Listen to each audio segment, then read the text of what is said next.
একজন ভারতীয় মা তার ছোট সন্তানকে কোলে নিয়ে আছেন। এটি একটি হাতে আঁকা জলরং ও কালির চিত্রকর্ম।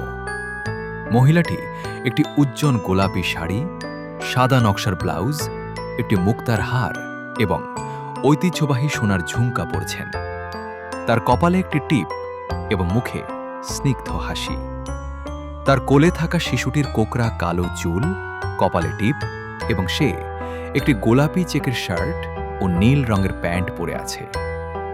চিত্রশৈলীতে গাঢ় কালো কালির রেখা, ছায়ার জন্য ক্রস হ্যাচিং এবং নরম স্তরযুক্ত জলরঙের ব্যবহার করা হয়েছে। পটভূমিতে একটি জানালা দেখা যাচ্ছে, যেখান দিয়ে সবুজ পাতা এবং একটি নীল দরজা দেখা যায়। সবকিছুই একটি স্কেচবুক শৈলীর নান্দনিকতায় আঁকা হয়েছে, যেখানে কাগজের টেক্সচারও দৃশ্যমান।